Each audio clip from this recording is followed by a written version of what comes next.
வணக்கம் அன்பு நண்பர்களே, இன்றைய ஆயுதெழுத்து நிகழ்ச்சிக்கு உங்கள் அனைவரும் அன்போடு வரவேற்கிறோம். சசிகலா வர்சஸ் பன்னீர்செல்வம் வெல்லப் போவது யார்? ஒரு பெரிய கேள்வியாக சரியாக 23 மணி நேரத்துக்கு முன்னால் வரை 24 மணி நேரத்துக்கு முன்னால் வரை கேட்டிருக்கவே முடியாத ஒரு கேள்வியாக இருந்த விஷயம். இதை பிரித்து பார்க்க முடியுமா, இப்படி ஒரு சம்பவம் நடக்குமா என்று யோசித்த விஷயம். திரு PH பாண்டியன் அவர்கள் அதிருப்தி குரல் கொடுப்பார் என்று மிகப்பெரிய அளவில் எதிர்பார்க்கப்பட்டது. திரு KP முனுசாமி முதல் நாளிலிருந்தே தொடர்ந்து கொடுத்து கொண்டிருந்தார். அப்படிலாம் இதெல்லாம் சாத்தியமான விஷயமா தெரிஞ்சது. சசிகலா புஷ்பா வந்து அதற்கு முன்னாடியிலேருந்தே முதலமைச்சராக ஜெயலலிதா இருந்தபோதுலேருந்தே பிரச்சனை கொடுத்துட்டு இருக்கார். ஸோ அந்த கார்னர்லாம் எதிர்பார்க்கப்பட்ட விஷயமா இருக்கும்போது திடீரென்று ஒரு 23 மணி நேரங்களுக்கு முன்னால் நேற்று இரவு 9 மணி அளவில் முதலமைச்சர் திரு பன்னீர்செல்வம் அவர்கள் மறைந்த முதலமைச்சர் ஜெயலலிதாவுடைய நினைவிடத்துக்கு போய் அங்கே ஒரு கிட்டத்தட்ட 40 நிமிடங்களுக்கு மேலாக தியானத்தில் அமர்ந்து விட்டு அதன் பிறகு செய்தியாளர் சந்தித்து அவர் சொன்ன விஷயங்கள் ஒட்டுமொத்த அரசியலில் ஒரு மிகப்பெரிய அதிர்வலைகளை ஏற்படுத்தியிருக்கின்றன. அடுத்தடுத்து நடந்திருக்கக்கூடிய நிகழ்வுகள் மிகப்பெரிய ஒரு அதிமுகவில் சலனமே காட்டாமல் எந்த ஒரு இடி விழுந்தாலும் மிகப்பெரிய கட்டுக்கோப்பாக இருப்பது என்று மீண்டும் மீண்டும் சொல்லிக் கொண்டிருந்த ஒரு கட்சியில் 87க்கு பிறகு முன்னாள் முதலமைச்சர் இந்த கட்சியுடைய நிறுவனர் திரு எம்ஜிஆர் அவர்களுடைய மறைவுக்கு பிறகு 30 ஆண்டுகளுக்கு பிறகு இப்படி ஒரு சம்பவம், 32 ஆண்டுகளுக்கு பிறகு இந்த மாதிரி ஒரு சம்பவம் நடக்கூடியதை நம்ம பார்க்கிறோம். முதலமைச்சர் திரு பன்னீர்செல்வம் அவர்களுக்கு ஆதரவாக அவரை சேர்த்து கிட்டத்தட்ட 5 சட்டமன்ற உறுப்பினர்கள் தற்போது அவர் பக்கத்தில் இருக்கிறாங்க. கிட்டத்தட்ட ஒரு 128 எம்எல்ஏக்கள், மொத்தமாக 136 எம்எல்ஏக்கள். முதலமைச்சர் ஜெயலலிதா அவர்கள் மறைந்த நாள் 135, சபாநாயகர் வாக்களிக்க முடியாத நாள் 134. 134ல் திரு பன்னீர்செல்வத்தை சேர்த்து 5 எம்எல்ஏக்கள் அந்த பக்கம் இருக்கிறாங்க. மிச்சம் இருக்கக்கூடிய எம்எல்ஏக்கள் வந்து திருமதி சசிகலா அவர்கள் அதிமுகவுடைய பொதுச்சாளர் பக்கம் இருப்பதை தற்போதைய நிலையில் காண முடிகிறது. இதில் நான் ராஜினாமா செய்ததை வாபஸ் பெறுவேன். என்னுடைய பலம் என்ன என்பதை நான் சட்டமன்றத்தில் நிரூபிப்பேன். முதலமைச்சராக என்னுடைய மாநில அளவிலான சுற்றுப்பயணத்தை தொடர்வேன் என்று திரு பன்னீர்செல்வம் அவர்கள் தமிழக முதலமைச்சர் சொல்கிறார். மீண்டும் ஒரு முறை அனைத்து இந்திய அண்ணா திராவிட முன்னேற்ற கழகத்துடைய சட்டமன்ற உறுப்பினர்கள் கூட்டத்தை கூட்டி ஒற்றுமையாக இருந்து எங்கள் பக்கம் தான் இருக்கிறது, திமுக பக்கம் சென்று விட்டார் திரு பன்னீர்செல்வம் என்று அந்த கட்சியுடைய பொதுச்செயலாளர் திருமதி VK சசிகலா அவர்கள் குற்றம் சாட்டியிருக்கிறார். மாறி மாறி 2 பக்கமும் வாத பிரதிவாதங்கள் தொடர்ந்து கொண்டிருக்கின்றன. திமுகவுடைய சதி இருப்பதாக திருமதி சசிகலா அவர் குறிப்பிட, உங்கள் உள்கட்சி பிரச்சனைக்கு பன்னீர்செல்வம் அவர்கள் கேட்கக்கூடிய கேள்விக்கு பதிலளிக்க முடியாவிட்டால் எங்கள் மேல் ஏன் பாய்கிறீர்கள் என்று திரு ஸ்டாலின் அவர்கள் எதிர்க்கட்சி தலைவர் திமுகவுடைய செயல் தலைவர் கேள்வி எழுப்புகிறார். கவர்னர் ஏன் தமிழகத்தில் நடக்கக்கூடிய விஷயத்துக்கு மௌனம் கலைக்க மறுக்கிறார்? ஏன் நாளை சென்னை வருவார் என்ற தகவல் தெரிவிக்கின்றன. நாளை மதியம் வந்த பிறகாத அவர் வந்து திரு OPSஐ சந்திப்பாரா, திருமதி சசிகலாவை சந்திப்பாரா அப்படிங்கிற கேள்வி நடக்கிறது. நாளை அதிமுகவுடைய பாராளுமன்ற உறுப்பினர்கள் ஜனாதிபதியை சந்திக்க இருக்கிறார்கள். இன்னொரு நிகழ்வாக நீங்கள்லாம் பார்த்துருப்பீங்க.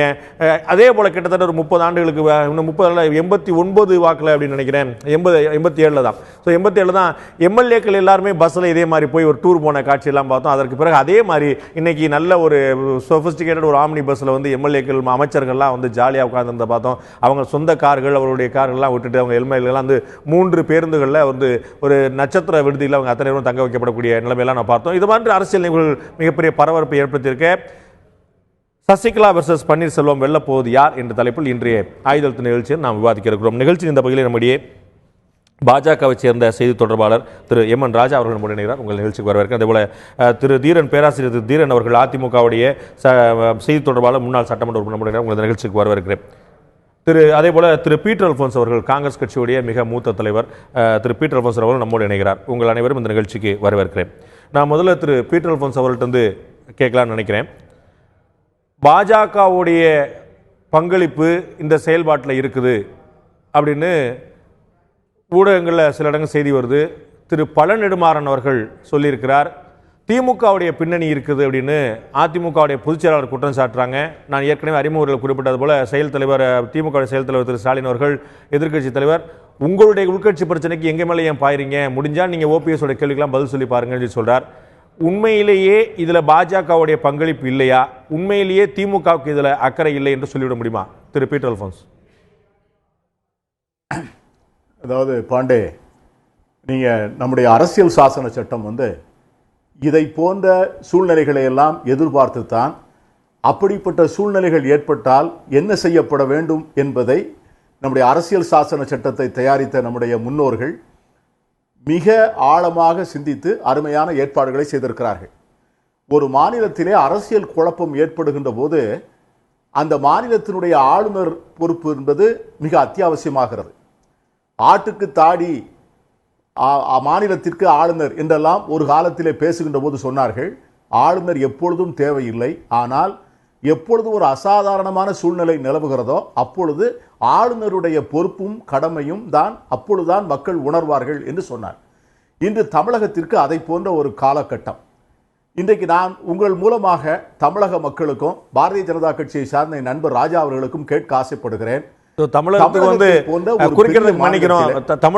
ஒரு தனிப்பட்ட ஆளுநர் தேவை அப்படிங்கிற மாதிரி தமிழகத்துக்கு ஒரு நிரந்தரமான முதலமைச்சர் தேவைங்கிற நிலைமை கூட வந்திருக்கு நினைக்கிறேன். அதான் நான் முதல்ல அதைத்தான் நான் சொன்னேன். ஒரு நிரந்தரமான முதலமைச்சர் இல்லாத ஒரு சூழ்நிலையில் தான் ஒரு ஆளுநருடைய கடமையும் பணியும் நமக்கு அவசியமாக தேவைப்படுகிறது. தமிழ்நாட்டை போன்ற ஒரு பெரிய மாநிலம், 40 நாடாளுமன்ற தொகுதிகள், 39 நாடாளுமன்ற தொகுதிகளை உள்ளடக்கிய ஒரு மாநிலத்திலே, அதிலும் குறிப்பாக முதலமைச்சர் நோய்வாய்ப்பட்டு அவர்கள் முன்னாள் முதலமைச்சர் மரணமடைந்து ஏறக்குறைய 6 மாதங்கள் ஒரு அசாதாரணமான சூழ்நிலை நிலை வருகிறது. நம்முடைய மத்திய அரசு ஏன் ஒரு முழு நேர ஆளுநரை தமிழகத்திலே நியமிக்கவில்லை என்கிற ஒரு பெரிய கேள்விக்கு இன்று அவர்கள் பதில் சொல்ல வேண்டிய நிர்பந்தத்திலே இருக்கிறார். இரண்டாவது, நம்முடைய ஆளுநர் அவர்கள் ஏன் கடன் வாங்கி கொண்டு ஒளிந்திருப்பதை போன்ற ஒரு தோற்றத்தை இன்று மக்கள் மத்தியிலே தர வேண்டும்?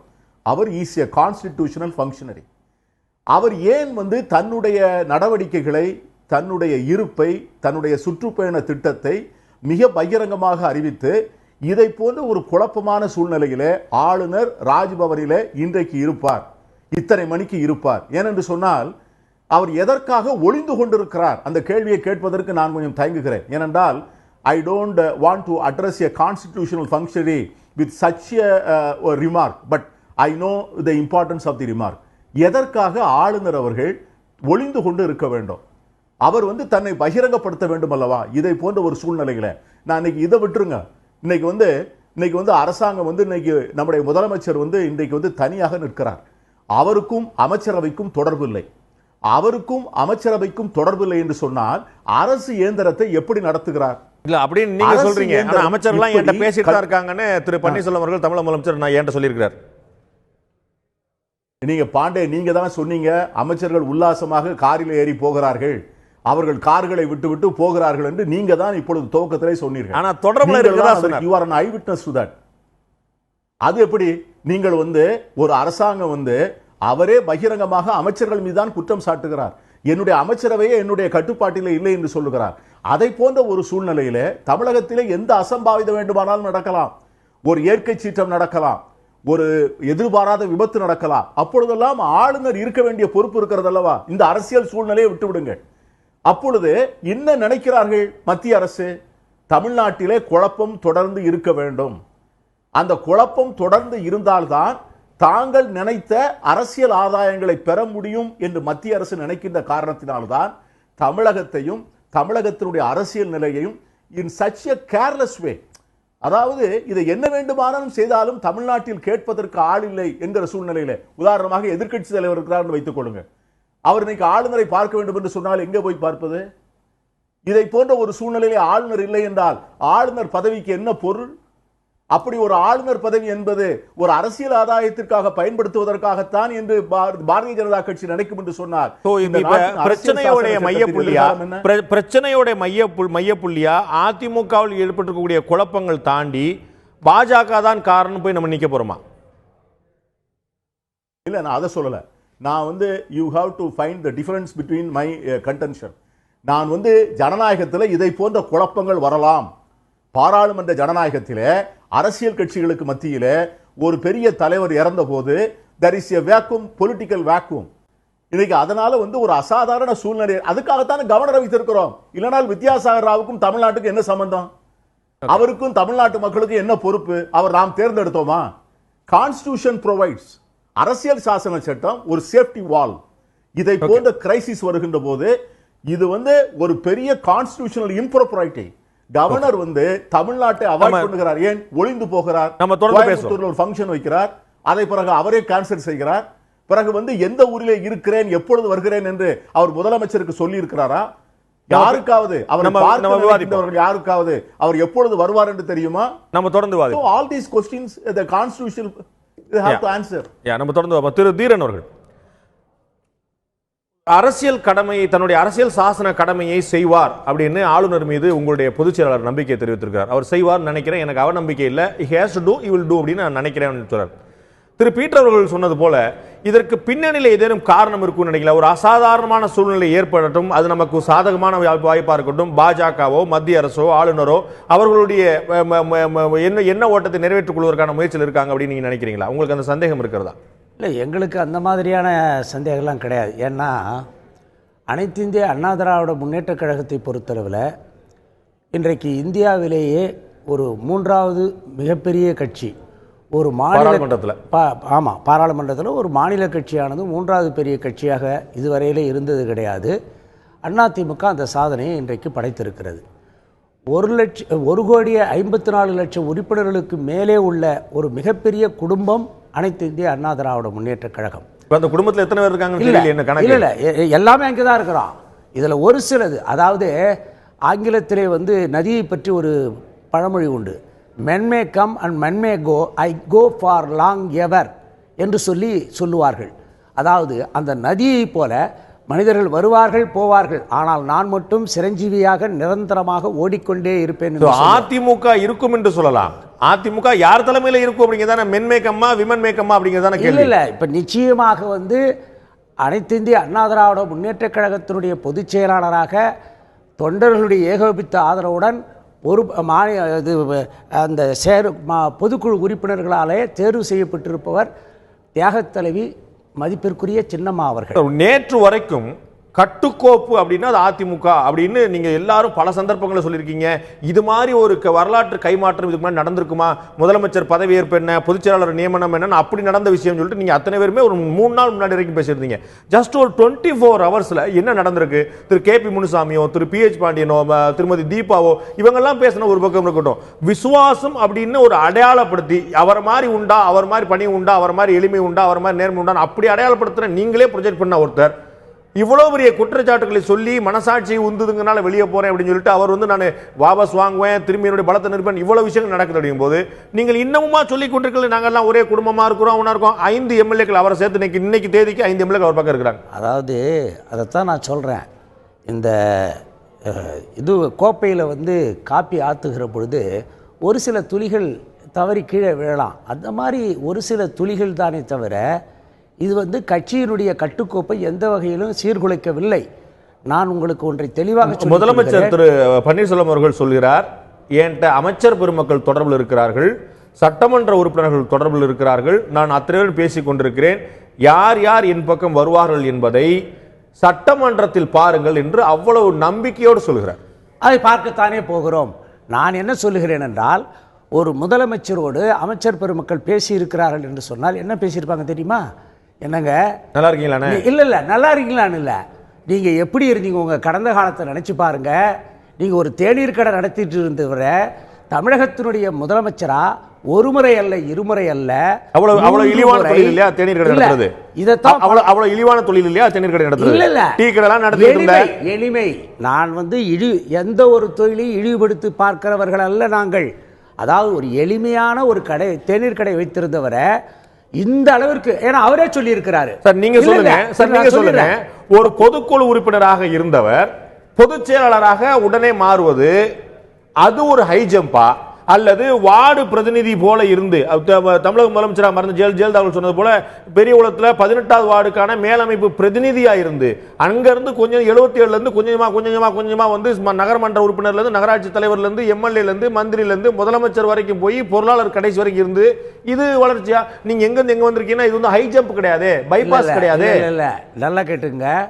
மாண்புமிகு சின்னம்மா அவர்களை பொறுத்தளவில் இந்த இயக்கத்தில் நம்முடைய இதய தெய்வம் புரட்சித் தலைவர் அம்மா அவர்களோடு 33 ஆண்டு காலம் அவருடைய வாழ்வு தாழ்வு அவருடைய பிரச்சனைகள் அத்தனையிலும் பங்கேற்றவர். கேள்வி கேட்கவே இல்லையே. இல்ல, அதனால நான் செயற்குழு உறுப்பினர், இயக்கத்தினுடைய செயற்குழு உறுப்பினர். அதான் ஒரு செயற்குழு உறுப்பினர் ஒரு பொதுச் செயலாளராக மாறக்கூடிய இருக்கும். கட்சியில 40 ஆண்டுகளாக படிப்படியாக அத்தனை கட்டத்தையும் கடந்து வந்திருக்கும். வித்தியாசம் இல்லையான்னு கேட்கிறேன். இல்ல, வித்தியாசம் எப்படி ஒப்பிடுவீங்க? இல்ல, வித்தியாசத்துக்காக நான் சொல்ல வரல, விசுவாசத்துக்காக சொல்லுகிறேன். ஓபிஎஸ் அவர்களை நேற்று வரை உங்களுடைய விசுவாசத்தின் அடையாளமே ஓபிஎஸ் தானே. அதைத்தான் சொல்றேன். நேற்று வரை விசுவாசமாக இருந்தவர் இன்றைக்கு திடீரென்று எதற்காக மாறினார்? நான் ஒரே ஒரு கேள்வி கேட்குறேன். நீங்கள் என்னுடைய என்னை வற்புறுத்தினார்கள். என்னுடைய அம்மா அவனுடைய ஆவி அந்த சமாதியில் போயிட்டு நான் அவர்களிடமிருந்து அந்த உணர்வை பெற்று நான் இன்றைக்கு இதெல்லாம் சொல்கிறேன் அப்படின்றார. கட்சியினுடைய கட்டுப்பாடு குலைந்துவிட போய்விடக்கூடாது என்பதற்காகத்தான் நான் இவ்வளவு நாளும் பொறுமையாக இருந்தேன்னு சொல்கிறாரு. நான் ஒரே ஒரு கேள்வி கேட்குறேன். ஒரு மனிதனுக்கு அவருடைய சுயமரியாதை பாதிக்கப்படுகிறது என்றால் பாதிக்கப்படுகிற நேரத்திலே எதிர்ப்பு காட்டுவது தான் ஒரு மனித இயல்பு. ஆனால் இவருக்கு ஞாயிற்றுக்கிழமை தோன்றிய அந்த அவமதிப்பு இவரே இருந்து முன்மொழிந்து எம்எல்ஏக்கள் கூட்டத்திலே மாண்புமிகு மதிப்பிற்குரிய சின்னம்மா அவர்களை முதலமைச்சராக தேர்வு செய்கிறார். 3 நாள் கடந்து என்னை வற்புறுத்தினார்கள், கையெழுத்து வாங்கினார். இப்படி சொல்றதே அவருடைய பதவிக்கு, அவர் வகிக்கின்ற பதவிக்கு அழகல்ல. அதனால தான் நாங்கள் என்ன சொல்றோன்னா, ஓபிஎஸ் அவர்களை நாங்கள் எப்படி பார்த்தோம், இது வரல விசுவாசமானவர் என்று பார்த்தோம். ஒன்று மட்டும் நான் உங்களுக்கு தெளிவுபடுத்திக் கொள்ள கடமைப்பட்டிருக்கிறேன். அனைத்து இந்திய அண்ணா திராவிட முன்னேற்ற கழக தொண்டர்கள் கட்டிய மனைவிக்கு கூட துரோகம் செய்வார்கள். ஆனால் இரட்டை இலை சின்னத்திற்கும் அனைத்து இந்திய அண்ணா திராவிட முன்னேற்ற கழகத்திற்கும் அதை உருவாக்கி இதய தெய்வம் புரட்சி தலைவர் அவர்களுக்கும் அதை மேலும் மேலும் வளர்த்தெடுத்து இன்றைக்கு மிகச்சிறந்த உன்னத நிலைக்கு எடுத்து சென்றிருக்கிற இதய தெய்வம் புரட்சி தலைவர் அம்மா அவர்களுக்கும் ஒருபோதும் துரோகம் நினைக்க மாட்டார்கள். இவர் வித்தியாசமாக இப்படி நடந்து கொண்டதுதான் எங்களுக்கு வேதனை அளிக்கிறது. உங்களுடைய உத்தரவாதத்தில் முதல் வரி ரொம்ப சுவாரஸ்யமா இருந்ததா பார்க்கிறேன். கட்டிய மனைவிக்கு துரோகம் செஞ்சாலும் செஞ்சிருவோம்னு சொல்லி சொல்லும்போது அதுல ஒரு சுவாரஸ்யம் இருக்கிறதா நான் பார்க்கிறேன். ஆனால் கட்சிக்கு நாங்கள் துரோகம் செய்ய மாட்டோம்னு சொல்லி சொல்றதை நான் பார்க்கிறேன். இது ஒரு விசுவாசத்தின் அடையாளமாக இருந்தவர் எப்படி ஒரு அவநம்பிக்கையினுடைய அடையாளமாக மாறி இருக்கிறார், துரோகத்தின் அடையாளம் மாறி இருக்கிறார் அப்படிங்கிற கேள்வியை அதிமுக எழுப்புகிறது. அதிமுக இன்றும் கூட கட்டுக்கோப்பாக தான் இருக்கிறது என்பது உண்மையானால் இருக்கக்கூடிய 128 எம்எல்ஏக்களையும் ஒரே இடத்தில் வைக்க வேண்டிய அவசியம் என்ன? எம்எல்ஏ ஹாஸ்டல்லையோ அவரவர் வீட்டிலேயோ அவரவர் அலுவலகங்களையோ அக்கம்பக்கத்து ஊர்லேயோ அந்த எம்எல்ஏக்கெல்லாம் இருந்தால் அவர்கள் கை மாறிவிடுவார்கள், கட்சி மாறிவிடும் என்ற அச்சமா?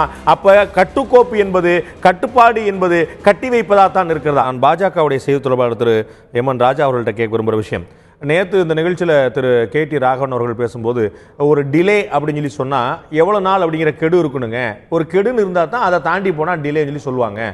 5 நாளில் முடிவெடுக்கணுமா, 6 நாளில் முடிவெடுக்கணுமா, அப்படி ஏதாவது சட்டம் சொல்லுதா, அரசியல் சாசனம் சொல்லுதா? அப்படி சொல்லும் போது எங்கெங்கே டிலே வந்துச்சுன்னு கேட்டார். அதை நான் லாஜிக்கலாக புரிஞ்சுக்கிறேன். ஆனால் திரு பீட்டர் அல்போன்ஸ் அவர்கள் கேட்பது போல ஒரு மாநிலத்துக்கு கிட்டத்தட்ட 6 மாதமாக ஒரு ஆளுநர் நியமிக்காமல் இருப்பது, அது கூட டிலே இல்லைன்னு சொல்ல போறீங்களா? இல்லாட்டி அதுவும் அப்படிதானா? நீங்க ஒரு வார்தா புயல் வந்துருச்சு, இயற்கை பேடு வந்துருச்சு, ஜல்லிக்கட்டு மாணவர்கள் பிரச்சனை வந்துருச்சு, ஒரு அவசர சட்டம் நிறைவேற்றப்பட்டது, சட்ட மசோதா மாற்றப்பட்டது, ஒரு சட்டசபை கூட்டப்பட்டது, அவ்வளோ விஷயங்கள் நடந்துட்டு இருக்கு. முதலமைச்சர் இறந்து போனார் ஒருத்தர், அப்படி அவ்வளோ பெரிய சிக்கல் நடந்துட்டு இருக்கும் போது இது கவர்னர் நியமிக்கிற பத்தின ஒரு மூச்சே காணுங்கிறது மத்திய அரசுடைய அலட்சியத்தையோ அதோடைய உள்நோக்கத்தையோ இதே ஒன்று காட்டுற மாதிரி இல்லையா? முதல்ல நான் உங்க கேள்விக்கு பதில் சொல்றதுக்கு முன்னாடி, அருமை ஐயா அரசியல் நன்றாக அறிந்தவர், முப்பெரும் ஒரு விஷயங்களை நன்றாக படித்து தேறிய திரு பீட்டர் அல்போன்ஸ் ஐயா எழுப்பிய கவர்னர் ஒளிந்து கொண்டிருக்கிறாரா என்று கேட்டார். கவர்னர் ஒளிந்து கொள்ள வேண்டிய அவசியம் இல்லை. அவர்கள் காலத்திலேயே இல்லை, நல்லா புரிஞ்சுக்கங்க. இப்போ என்னை பொறுத்த வரைக்கும் நீங்க ஏன் உடனே கவர்னர் போடலன்னீங்க, அந்த பதில் சொல்லும்போது வந்திருக்க வேண்டிய காரணத்தை நான் சொல்றேன். குறிப்பாக பார்த்தீங்கன்னா கவர்னரை பொறுத்த வரைக்கும் கடந்த 6 மாதமாக போடவில்லை என்ற கேள்விகள் நீங்கள் எழுப்பிக் கொண்டிருக்கிறீர்கள். அந்த கேள்விக்கு சரியான பதில் என்னவென்றால், இங்கே இருந்து கொண்டிருந்த கவர்னர் காலம் முடிந்த பிறகு, அவர் பதவி காலத்திற்கு பிறகு இங்கே இருக்கக்கூடிய திரு வித்யாசாகர் அவர்கள் நியமிக்கப்படுகிறார்கள். அவர்கள் மகாராஷ்டிராவையும் பார்த்து கொண்டு இங்கே போடுகிறார்கள். அந்த தருணத்தில் தான் மறைந்த முதலமைச்சர் அமரர் ஜெயலலிதா அவர்கள் ஆஸ்பத்திரிக்கு எடுத்து செல்லப்படுகிறார். அப்பொழுது அந்த நேரத்தில் சில பிரச்சனைகள் எதுவாக இருந்தாலும் சரியாக நீங்கள் பார்த்து கொண்டால் ஒரு அரசியல் நாகரிகம், காங்கிரஸில் அதெல்லாம் பார்ப்பாங்களா என்னன்னு எனக்கு தெரியல, ஐயா தான் எனக்கு பதில் சொல்லணும். அங்கே இருக்கக்கூடிய முதலமைச்சர் அவருக்கு கொஞ்சம் சார்ந்த மாதிரி கவர்னர் கொண்டு வருவாங்க, பேசுவாங்க, அவங்களையும் கேட்பாங்க. பல விதத்தில் இதுதான் ஸ்டேட்டுக்கும் சென்டருக்கும் இன்றைக்கு இருக்கக்கூடிய பாஜக அரசு கொடுக்கக்கூடிய உரிமை என்பதில் அடிப்படையில் இருந்தே தெரிந்து கொள்ள வேண்டிய ஒரு விஷயம். அப்பொழுது மறைந்த முதலமைச்சர் அவர்கள் ஆஸ்பத்திரியில் இருக்கப்படும் பொழுது அந்த நேரத்தில் அவர்களுக்கு நாம் சில கால அவகாசம் கொடுக்க வேண்டியது அவசியமாக இருந்தது. அதன் பிறகு இவர்கள் முதலமைச்சராக திரு ஓ பன்னீர்செல்வம் அவர்களை இவர்களாகவே நியமிக்கிறார்கள். நியமிக்கப்பட்டவுடன் அந்த சூழ்நிலையில் நடந்து கொண்ட விஷயம் எல்லாம் என்னவென்றால், சரியாக பார்த்தால் ஜல்லிக்கட்டு, இப்படி பல பிரச்சனைகள். அந்த இடத்தில் இவர் இடைக்கால முதலமைச்சராக இவங்களை கொண்டுறாங்க. திரு ஓபிஎஸ் அவர்கள் 60 ஆண்டு அவர் முதலமைச்சராக இருக்கிறாரு. அப்படி பார்க்கும்போது இந்த 6 மாத காலங்கள் இந்த கட்சியில் இருக்கக்கூடிய ஒரு நிலையில், உள்கட்சியில் இருக்கக்கூடிய ஒரு பிரச்சனை, பாரதிய ஜனதாவை பொறுத்தவரையில் நாங்கள் எதற்காக பார்த்தோம் என்றால், சரியாக நீங்கள் கணித்து பார்த்தால் தமிழகத்தில் இந்த 2016 உங்களுக்கு இந்த எலெக்ஷன் முடிந்தவுடன் கிட்டத்தட்ட 4.5 வருடங்கள் இருக்கிறது அடுத்த ஒரு தேர்தலுக்கு. இந்த தேர்தல் காலத்திற்குள் மக்களால் கிட்டத்தட்ட ஒரு 1,76,00,000 மக்கள் வாக்களித்து தேர்ந்தெடுக்கப்பட்ட அனைத்து இந்திய அண்ணா திராவிட முன்னேற்ற கழகத்திற்கு சரியான அவகாசம் கொடுக்க வேண்டும். அவர்கள் சரியான தலைவரை தேர்ந்தெடுக்க வேண்டும் என்பதில் மிகவும் கவனிப்பாக இருக்கிற நீங்க அதிமுக குழப்ப நிலவுதேன்னு கவலைப்பட்டு இருக்கீங்க. நான் தமிழக அரசுல குழப்ப நிலவுதேன்னு கவலைப்பட்டு இருக்கிறேன். ஒரு ஆட்சி தலைமையாக அரசியல் சாசனத்தில் அடையாளம் காணப்படுபவர் ஆளுநர்.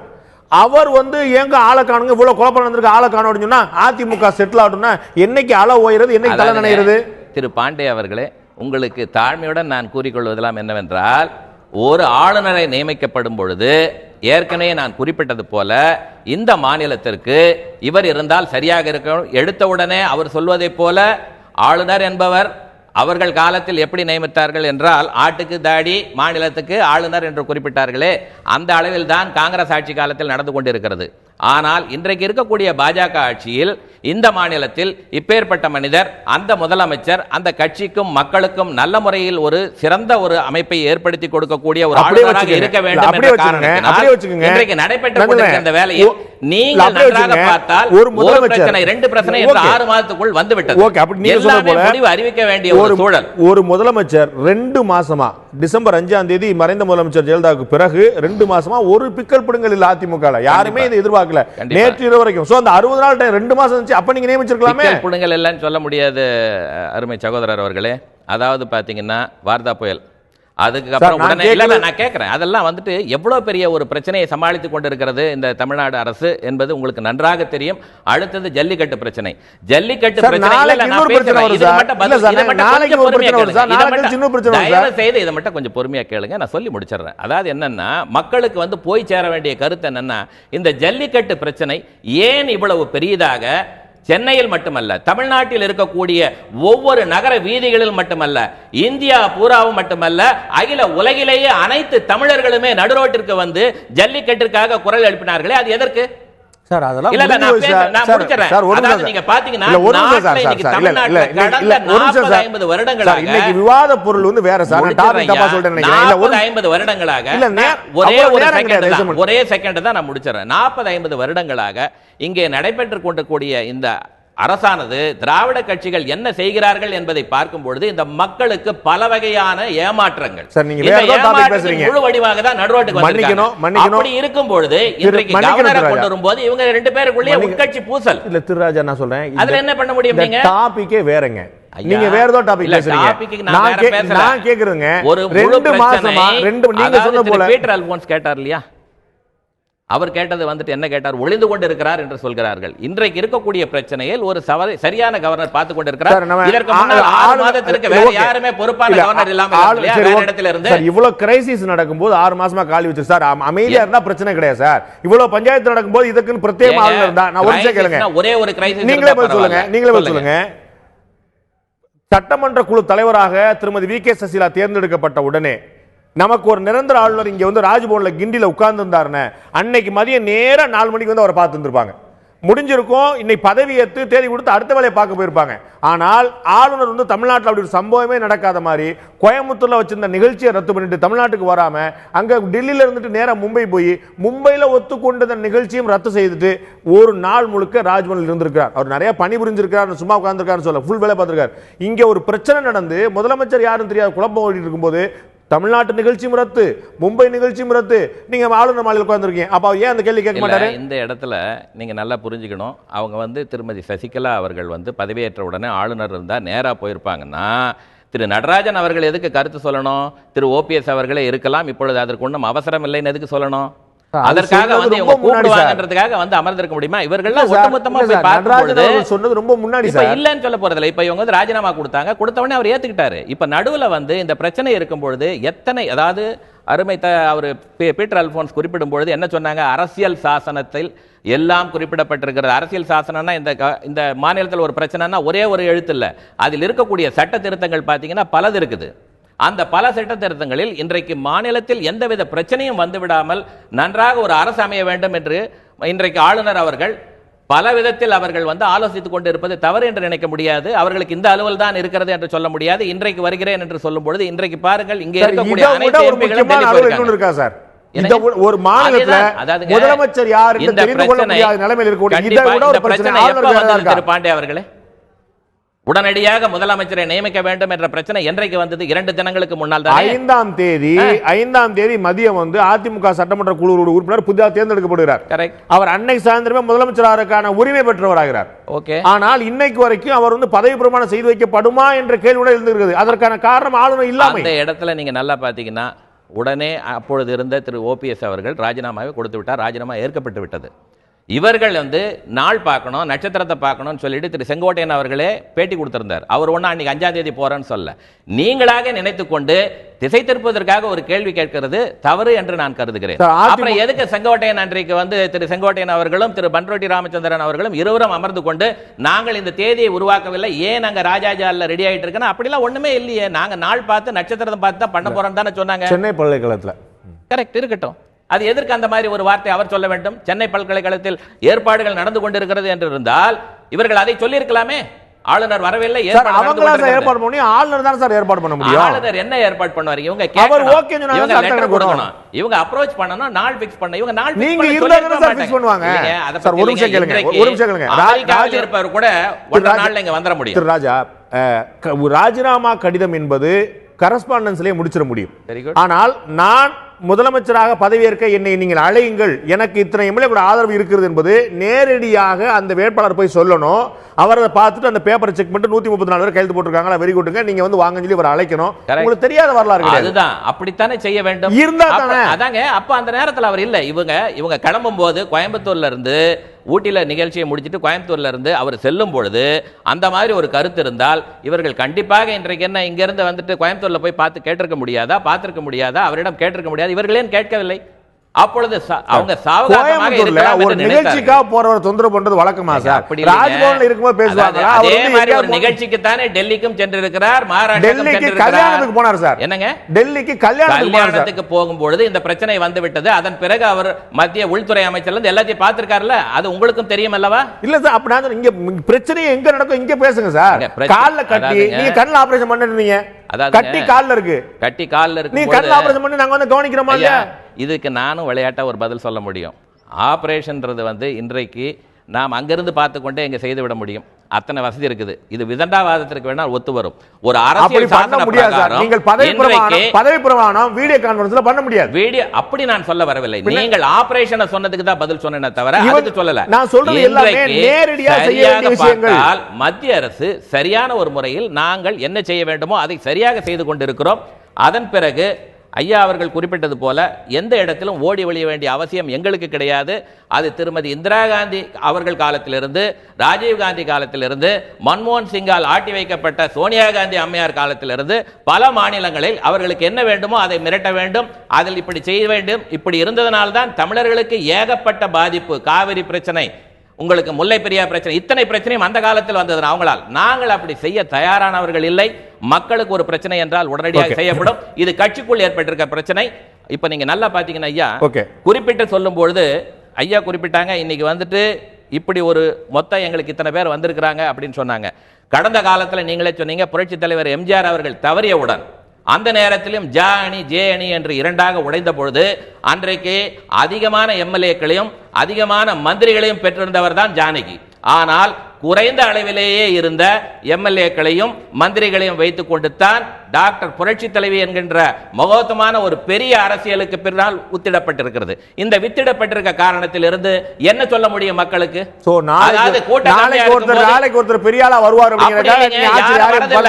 நீங்க வந்து ஹிஸ்டரியை பார்க்கணும். நாங்க என்ன சொல்ல வரோம்னா, காலம் நாங்க கடத்தல, இவங்க என்ன சொல்றாங்க, எங்களுக்கு அறுதி பெரும்பான்மை இருக்கிறது, அத்தனை பேர் இருக்கிறாங்க, நாங்க சாதிச்சிருவோம் அப்படின்னு சொல்லும்போது அவங்க சொல்றதையும் கேட்கணும். இன்றைக்கு பிரச்சனைன்னு வந்த பிறகு ஓபிஎஸ் அணியில் இருக்கிற சொல்றதையும் கேட்கணும். சார் அவர் சொல்றது கேட்கறதுக்கு என்ன சார் இருக்கு? அவர் ராஜினாமா கடிதம் கொடுத்திருக்காருல சார். கரெக்ட்டுங்க. அதுக்கப்புறம் நீங்க என்ன பண்றீங்க? ராஜினாமாவை மிரட்டி வாங்கப்பட்டதுன்னு சொல்லிருக்காங்க இல்லையா? அது கிரிமினல் கேஸ் சார், தனியா விசாரிங்க சார். அவர் மிரட்டி, அவர் பயன்படுத்திய வார்த்தை கட்டாயப்படுத்தப்பட்டது, மிரட்டிங்கிறது இல்ல. நம்முடைய பேட்டி ரொம்ப தெளிவா சொல்றாரு, நான் மிரட்டப்படுறதுக்கு அனுமதிக்க மாட்டேன், கம்பல்சன் இருந்துச்சு. Very good. கட்டாயம் என்பதில் எந்த விதமான அர்த்தத்தை எடுத்துக்கொள்ளலாம். நான் கட்டாயப்படுத்திட்டு இது எனக்கு கொடுங்க, எனக்கு கட்டாயமா வேணும்னு சொல்றது வேணா, கட்டாயமா கொடுத்துட்டு போறியா இல்லையான்னு கூட கேட்கலாம். இல்லை என்றால் ஓபிஎஸ் என்ற ஒரு விசுவாசத்துக்கு நான் இந்த இடத்துல அவருக்கு சப்போர்ட் பண்றதுக்கு விசுவாசம் விசுவாசம் என்று குறிப்பிடுகிறேன். நீங்க யாருக்கு சப்போர்ட் பண்ணலன்னு சொல்லிட்டு யாருக்கு பண்ணிட்டு இருக்கீங்கறதெல்லாம் பார்த்துட்டு தான் இருக்காங்க.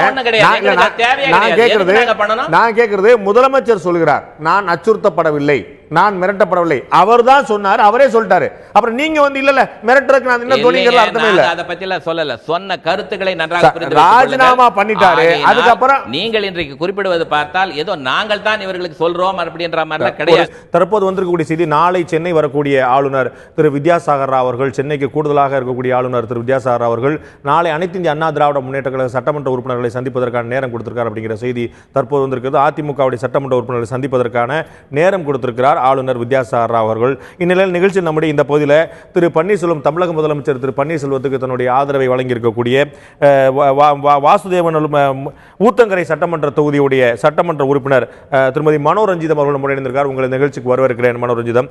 நான் வந்து உங்கள்கிட்ட கேட்க விரும்புகிற விஷயம், எந்த திரு பன்னீர்செல்வம் அவர்கள் தனக்கு என்ன நேர்ந்தது அப்படின்னு சொல்லிட்டு ஒரு நீண்ட நெடிய விளக்கங்கள்லாம் கொடுத்திருக்கிறாரு. அவர் சொன்னதுல ஒரு 4-5 விஷயங்கள்ல ஒண்ணு என்னன்னா, 5ஆம் தேதி மதியம் 2 மணிக்கு கூட்டத்தை வச்சுட்டு, சட்டமன்ற உறுப்பினர் கூட்டத்தை வச்சுட்டு திடீர்னு எனக்கு சொன்னாங்க, எனக்கு ஒண்ணுமே தெரியாது அப்படின்னு சொல்லி சொன்னாரு. நீங்க எல்லாமே முடிவு போட்டு எனக்கு தெரியும் சொல்றீங்களே, எனக்கு அதிர்ச்சி அடைஞ்சு கேட்டேன் அப்படின்னு சொல்லி சொன்னாரு. ஆனா 5ஆம் தேதி சட்டமன்ற உறுப்பினர் கூட்டம் கூட போகுது அப்படிங்கிறது 3ஆம் தேதியே தந்தி டிவில இருந்து செய்தி கொடுத்தாங்க, எல்லா டிவிலையும் எல்லா பேப்பர்லையும் போய் போட்டாங்க, ஊருக்கே தெரிஞ்ச ஒரு விஷயமா இருந்தது. திடீர்னு கடைசி நேரம் வரைக்கும் 2 மணி வரைக்கும் எனக்கு தெரியாதுன்னு சொல்லி முதலமைச்சர் திரு பன்னீர்செல்வம் சொல்வது சரியான விஷயம் தானா? சார் அது வந்து சார் அண்ணாக்கு வந்து மாண்புமிகு முதலமைச்சருக்கு வந்து தெரியலன்னு தான் சொன்னாங்க சார். எங்களை வந்து எது கூப்பிட்டாங்கன்னு சரி கூப்பிட்டாங்க சார், நாங்கள் வந்துட்டோம். சரி சட்டமன்றத்தை அங்கே வந்து கட்சி ஆஃபீஸில் இருக்கும்போது அப்புறம் தான் தெரிஞ்சுது. சரி யாருமே வரலீங்களா, அப்புறமா தான் அண்ணா வந்தார். அப்போ தான் என்னன்ற விஷயம் வந்து அவங்க கையெழுத்து வாங்க பின்னாடி தான் எங்களுக்கு வந்து என்னன்ற விஷயம் தெரிஞ்சுது சார். இல்லைங்க, அவர் வந்து எதற்காக கூட்டினாங்க அப்படிங்கிறது தெரியாது, முதலமைச்சரை மாற்ற போறாங்களாங்கிறது தெரியாது அப்படின்னா பரவாயில்ல, சட்டமன்ற குழு உறுப்பினருடைய கூட்டம் இருக்குங்கிறதே எனக்கு தெரியாதுங்கிறது ஒரு தவறான தகவலா இல்லை பார்க்கலையா? அவருக்கு தெரியலீங்களா சார்? எங்களுக்கே தெரியலைங்க சார், அவர் கூட்டதே தெரியல. அப்புறம் தான் கட்சி ஆஃபீஸ்க்கு வந்த பிறகு தான் என்ன நடக்குது விஷயம் அப்படின்றது கட்சி ஆஃபீஸ்ல வந்த பிறகு தான் சார் தெரிஞ்சுது. ஒரு மாநிலத்தில் ஒட்டுமொத்தமா நடக்க வேண்டிய தகவல் பூரா தெரிஞ்சிருக்க, தன்னுடைய கட்சி ஆஃபீஸ்ல என்ன நடக்குது, தன்னுடைய கட்சி சட்டமன்ற உறுப்பினர்கள் எங்க போறாங்க கூட தெரியாது அப்படின்னு சொல்லி சொல்றது ஏற்க முடியா இருக்குதா? அப்படி இல்லைங்க சார், அவருக்கு தகவல் தெரிஞ்சுன்னா அவர் தெரிஞ்சிட்டு இருக்கோம். அவர் தகவல் கிடைக்காதனால தான் சார் அவர் வந்து இங்கே ஆஃபீஸ்க்கு வந்த பின்னாடி தான் அவருக்கு தகவலே கிடைச்சிதுங்க. ஓகே, எங்களுக்கே தகவல் கிடைக்கல சார், ரொம்ப நேரம் வரைக்கும் நாங்களே ரொம்ப நேரம் தடமாட்டிட்டோம். ஓகே, அவர் வந்து இந்த மாதிரி அவர் நிலைப்பாடு எடுத்திருக்கேன் அப்படின்னு சொன்னார்னா, அவர் சொல்லக்கூடிய காரணங்கள் வந்து முதலமைச்சர் பதவியை அடையிறதுக்காக அவங்க வந்து முயற்சி பண்ணாங்க, அது வெகுமக்கள் மத்தியில் வந்து அதில் ஏற்பில்லை அப்படிங்கிறதுக்காக நான் அதை மாற்றி முடிவெடுத்தேன்னு சொன்னாங்க. நீங்கள் இப்போ அவருக்கு ஆதரவு கொடுத்து உங்களுடைய கட்சி பொதுச்செயலாளருக்கு வந்து மாற்றா நீங்கள் வந்து வரணும்னு சொல்லியிருக்கீங்க. கட்சி பொதுச்செயலாளர் மீது அவர் முதலமைச்சராக வர்றதில் உங்களுக்கு என்ன அவநம்பிக்கை? சார் அவர் வந்து மக்களோட நல்ல அடிமட்ட தொண்டர்களோட நல்லா பேசக்கூடியவர். அதே போல் அவருக்கு வந்து ஒரு முதலமைச்சர் அவரை நினச்சி அவர் செயல்படல. எப்படி ஒரு எம்எல்ஏ செயல்படுறாரோ அதே மாதிரி தான் நான் அந்த முதலமைச்சர் செயல்பட்டார்கள். அதெல்லாம் எல்லாருமே ரொம்ப ஒரு எளிமையோடு இருக்கிறவர், எல்லாருக்குமே பிடிக்கும் அவருன்றது. முதலமைச்சர் வந்து மக்களோட எல்லாருக்குமே பிடிக்கும் சார். அவங்க இல்ல நான் கேட்டது வந்து முதலமைச்சர் எப்படி செயல்பட்டாருன்னு கேட்கல, அவருக்கு நல்லெண்ணம் இருக்குது அப்படிங்கிறதும் அவருக்கு மீதான நல்மதிப்பு இருக்குங்கிற நான் புரிஞ்சுக்கிறேன். நான் கேட்கறது அதிமுக பொதுச் செயலாளர் முதலமைச்சராக வரக்கூடாது, இந்த முதலமைச்சரே தொடரணும் அப்படின்னு மனோரஞ்சிதம் முடிவு பண்றதுக்கான காரணம் என்ன சார்? அவர் வந்து அம்மா வந்து ரொம்ப நாள் வரைக்கும் நிறைய பொறுப்பு கொடுத்துக்கிறாங்க. ஒரு வாட்டி அவர் வந்து முதலமைச்சராக்கல, 3 வாட்டி அம்மா வந்து அடையாளம் காட்டுன்னு அவர் தான் முதலமைச்சராக வர வேண்டும்னு தான் மக்களோட நல்லா நன்காக பேசுவார், நல்லா பேசுவார். அதனால் அவரை தான் நான் எங்களுக்கு எப்படி போகிறதுன்னு சொல்லாமல் நாங்கள் வந்து நல்ல ஒரு இடத்துக்கு நாங்கள் வந்துட்டோம் சார். ஓகே, மொத்தமாக ஒரு 117 எம்எல்ஏக்களாவது இருந்தால் தான் வந்து ஆட்சி அமைக்க முடியும் அப்படின்னு உங்களுக்கு தெரியும். 128 எம்எல்ஏக்கள் வந்து இன்னைக்கு வந்து ஒரே இடத்துல அதிமுகவில் இருக்கிறாங்க. நீங்கள் தமிழக முதலமைச்சர் உள்பட 5 எம்எல்ஏக்கள் இருக்கீங்க. இது எப்படி 117 மாறும் அப்படிங்கிற ஒரு நம்பிக்கை இருக்கா உங்களுக்கு? வாய்ப்பு இருக்குதா அதுக்கு ஏதாவது? இருக்கு சார், நம்பிக்கை இருக்கு. அவர் வந்து நல்ல ஒரு பேசக்கூடியவர் வந்து எல்லாருக்குமே தெரியும். அதனால எல்லா தமிழ்நாட்டுக்கே தெரியும். கட்சியில் நல்ல ஒரு அம்மா ஒரு படிப்படியாக ஒரு பொறுப்பு கொடுத்த ஒரு அம்மா அவர்கள். இல்ல நான் கேக்குறதுங்க, இன்னைக்கு 5 எம்எல்ஏ நீங்க இருக்கீங்கல்ல, இந்த 5 எம்எல்ஏங்கிறது 117 118 எம்எல்ஏவா எப்படிங்க மாறும் நாளைக்குள்ள அப்படின்னு கேக்குறேன். வருவாங்க சார். அவரோட மனசுக்கு அவர் நல்ல ஒரு மக்களுக்கு நல்ல ஒரு நன்கு நல்ல பழகக்கூடியவர். அவருக்கு வருவாங்க சார், ஆதரவு கொடுப்பாங்க. ஓகே, உங்கள்கிட்ட தெரிஞ்சு வேற இப்ப முதலமைச்சர் நம்ம பேட்டி கேட்கும்போது சொன்னாரு, நிறைய அமைச்சர் பெருமக்கள் நிறைய சட்டமன்ற உறுப்பினர்லாம் தன்னை தொடர்புல இருக்காங்க, பேசிட்டு இருக்காங்கன்னு சொன்னாரு. உங்களுக்கு தெரிஞ்சு நிறைய சட்டமன்ற உறுப்பினர்கள் அதிருப்தியில் இருக்கிறாங்களா அதிமுக தலைமை மீது? அவர்கள் வருவதற்கான வாய்ப்புகள் நினைக்கிறீங்களா? உங்களுக்கு அந்த மாதிரி சட்டமன்ற உறுப்பினர்கள் தெரியுமா? வருவாங்க சார், வருவாங்க, தெரியும், வருவாங்க, அவங்கள வருவாங்க. அந்த மாதிரி அதிருப்தி இருக்கு நினைக்கிறீங்களா? நிறைய எம்எல்ஏக்களுக்கு அதிருப்தி இருக்கு நினைக்கிறீங்களா? அப்படியெல்லாம் இல்லைங்க சார். அவர் அதிருப்தி யாருமே நினைக்கல. எல்லா தொண்டரும் அவர் வந்து அவர் தான் வரணும். இவ்வளோ நாளாக நாங்கள்லாம் ஒரு தொகுதி பக்கம் போனோன்னா ஏங்க நீங்கள் எல்லாம் இப்படியெல்லாம் செஞ்சீங்க அப்படின்னு எங்களெல்லாம் ஒரு கேள்வி கேட்டாங்க. எப்படி தேர்ந்தெடுத்துட்டு வந்தீங்க நீங்கள் அப்படின்ற ஒரு கேள்வி கேட்டாங்க சார். அது மக்கள் கூட பேசுவது எங்களால் பொறுக்க முடியல. அதனால தான் சார் இவரெல்லாம் தேர்ந்தெடுக்கணும்ட்டு எல்லாருமே ஒரு முடிவு பண்ணி தேர்ந்தெடுக்கிறோம் சார். நன்றிங்க. தொடர்ந்து தொடர்பில் இருங்க. நிறைய விஷயங்கள் உங்கள்கிட்ட கேட்க வேண்டியிருக்கு. நான் திரு தீரன் அவர்கள்ட்ட கேட்க விரும்புகிற விஷயம், அதிமுக கட்டுக்கோப்பான கட்சியாக இருக்கிறது என்று சொன்னால் 128 எம்எல்ஏக்களை 3 பஸ்ஸில் அழைச்சிட்டு ஒரு நட்சத்திர விடுதலை தங்க வைக்க வேண்டிய அவசியம் என்ன? இதுதான் கட்டுக்கோப்பா? இல்லை, இதுதான் கட்டுக்கோப்பு. ஏன்னு சொன்னால் உங்களுக்கு ஒரு உதாரணத்தின் மூலமாக விளக்கி சொல்ல விரும்புகிறேன். அதாவது நம்ம ஊர்ல கவுன்சிலரே குவாலிஃபைல போவாரு, இருங்க அமைச்சர் பெருமக்களை பஸ்ல வந்து உட்கார விட்டு. அதுதான் நான் சொல்றேன். இப்போ ஒரு தாய்க்கோழி இருக்கிறது, குஞ்சுகள் இருக்கிறதுனா சாதாரணமான நேரங்களில் அந்த தாய்க்கோழியை சுற்றி பரவலாக போய் அந்த குஞ்சுகள் மேயும். ஆனால் எதிரிகள் வரும்போது தன்னுடைய ரெக்கையை வச்சு பருந்து பறக்கிற பொழுது உடனடியாக தாய்க்கோழியானது தன்னுடைய ரெக்கைக்குள்ள அந்த குஞ்சுகளெல்லாம் உள்ளடக்கிக்கும். ஏன்னா பருந்து கொத்திக்கிட்டு போயிடக்கூடாதுன்றதுக்காக. அதனால தான் நாங்கள் என்ன செய்கிறோம் என்றால், எங்களுடைய கட்சியினுடைய பொதுச்செயலாளராக இருக்கிற தியாகத் தலைவி சின்னம்மா அவர்களுடைய ஆணையின் பேரில் நாங்கள் கட்டுக்கோப்பா 3 பேருந்துல வந்து பத்திரமா எடுத்து போறோம். இது வந்து சாதாரண சொல்றேன். சட்டமன்றம் என்பது இந்த நாட்டுக்கு தேவையான சட்டம் என்ன என்பதை உருவாக்கக்கூடியது. இனிமே இந்த நாட்டில் இதுதான்ப்பா சட்டம் அப்படின்னு சட்டத்தை உருவாக்கக்கூடிய அவையில் இருக்கக்கூடியவர்கள் பருந்து வருது, புறா வருது, கிளி வருது, குருவி வருது, தூக்கிட்டு போயிருந்து நினைக்கிற இடத்துல இருக்கிறாங்க. அப்படி இல்ல. அவர்களுக்கு வந்து சுய நினைவு கிடையாதா? அவர்களுக்கு வந்து தைரியம் கிடையாதா? இல்ல, ஒண்ணே ஒண்ணு சொல்றேன். இன்னொருத்தர் யாரா போன் பேசினா, குதிரைக்காரன் பேசினா, சாதாரண காலத்திற்கும் இது மாதிரியான சிக்கலான நேரத்திற்கும் வேறுபாட்டுக்காக அந்த உதாரணத்தை சொன்னேன். இன்னொன்னு உங்களுக்கு சொல்றேன், கேட்டுங்க. அனைத்து இந்திய அண்ணா திராவிட முன்னேற்ற கழகத்தை பொறுத்தவரை தான் இப்படி நடக்குன்னு நினைக்காதீங்க. கர்நாடகாவிலையும் அப்படிதான் நடக்குது. இந்த மாதிரி பெரும்பான்மையை நிரூபிக்க வேண்டிய நிலையில் உள்ள எந்த மாநிலத்திலையும் அந்த ஆளுங்கட்சியினுடைய எம்எல்ஏக்களெல்லாம் ஒருங்கிணைத்து கொண்டு போய் ஆளுநரிடம் காட்டுகின்ற ஒரு மரபு என்பது எல்லா மாநிலங்களிலும். நான் மறுக்கல. இல்ல, இதற்கு முன்னாடியே நம்ம தந்தி தொலைக்காட்சியில் செய்தி போட்டிருந்தோம். இந்த மாதிரி என்ன எப்பனாலும் பதவியேற்பு இருக்கலாங்கனால எல்லா சட்டமன்ற உறுப்பினர்களும் சென்னையிலே தங்கி இருக்கும்படி அறிவுரை வச்சிருந்தாங்க. சோ அப்படி சென்னையிலே தங்கிருங்கப்பா, கூட்ட ஆஃப்னர்கள் வந்து சேர்ந்துருங்கப்பா அப்படிங்கிற வேற விஷயம். எல்லாரும் வாங்க, இந்த ஹோட்டல்ல உனக்கு இந்த ரூம், உனக்கு இந்த ரூம், உனக்கு இந்த ரூம், அமைச்சர்லாம் அந்தந்த எம்எல்ஏக்கெல்லாம் பார்த்துக்கோ. இது வந்து கண்காணிப்பு மாதிரி தெரிகிறதா, கட்டுப்பாடு மாதிரி தெரிகிறதா? இல்ல, இது நெருக்கடியான நேரங்களில் கண்காணிப்பதும் கட்டுப்பாடு விதிப்பதும் ஒரு கட்சியினுடைய கடமை. ஏன்னு சொன்னா, இங்க இருக்கக்கூடிய எம்எல்ஏக்களை பல பேர்கள் ஆசை வார்த்தை காட்டலாம், அல்லது வந்து வேற ஏதாவது அவங்களை வந்து செல்வாக்கு பெற செய்யலாம். ஆக ஆசை வார்த்தை காட்டினால் மாறி விடுவார்கள் அப்படிங்கிறவர் தான் அமைச்சர்களா இருக்கிறாங்களா, சட்டமன்ற உறுப்பினர்களா இருக்கிறாங்களா, அந்த பதவிக்கு இருக்கிறாங்களா? இல்ல, அவர்கள் நாட்டுடைய ரகசியத்தை பற்றி தெரிந்தவர்களா இருக்கிறார்கள். அவர்கள் கூடுதலாக ஒரு ஆசை காட்டினா நாட்டோட ரகசியத்தை சொல்லிட மாட்டாங்களா? உங்களுக்கு நான் திருப்பி கேட்கிறேன். நாங்க விசுவாசத்தினுடைய அடையாளமா பார்த்த ஓபிஎஸ் அவர்களே இன்னைக்கு வந்து இப்படி போயிட்டாரு. அப்படி இருக்கும் பொழுது மனிதனுக்கு சபலங்கள் இயற்கை. அதனால வந்து நாம வந்து எதையுமே சொல்ல முடியாது. சபலப்படக்கூடிய ஒரு அமைச்சரவையை தான் மக்கள் தேர்ந்தெடுத்து வச்சிருக்காங்க. அப்படி கிடையாதுங்க. நான் என்ன சொல்கிறேன்னா குறுக்கீடுகள். இப்போ பருந்து பறக்கும்போது ஏன் தாய்க்கோழி வந்து ரெக்கைக்குள்ள குஞ்சுகள் அடக்குது? அது மாதிரி நெருக்கடியான நேரத்தில் இப்போ அவங்க பாட்டு போயிட்டாங்கனாக்கா அவளை கொண்டு போயிட்டு வாக்களிக்க வைக்கணும். கவர்னர் முன்னாடி பிரசன்ஸ் பண்ணி அவர்கள் இந்த எங்களுடைய ஆதரவு எல்லாம் வந்து சின்னமாக அவர்களுக்கு இருக்கிறது என்பதை எடுத்துக்காட்ட வேண்டும். இதற்காக அவர்களை ஒருங்கிணைத்து வைக்க வேண்டிய கடமை இருக்கிறது. அதே போல சட்டமன்றத்தில் கொறடான்னு ஒருத்தர் இருப்பார். அவர் வாக்களிக்கும் பொழுது இந்த இடத்துக்கு இந்த இதுக்கு வாக்களிங்கன்னு சொன்னால் கொறடா சொல்கிற கட்டளை தான் ஏற்கணும். அது மாதிரி வெளியில் வந்து கட்சியினுடைய பொதுச்செயலாளர் சொல்கிறதா ஒரு கட்சி ஏற்கணும். இதுதான் எல்லா கட்சியிலையும் எல்லா அரசியல் கட்சிகளிலும் இருக்கக்கூடிய நடைமுறை. அதிமுக மட்டும் ஒன்றும் தனியாக ஒன்றும் இல்லை.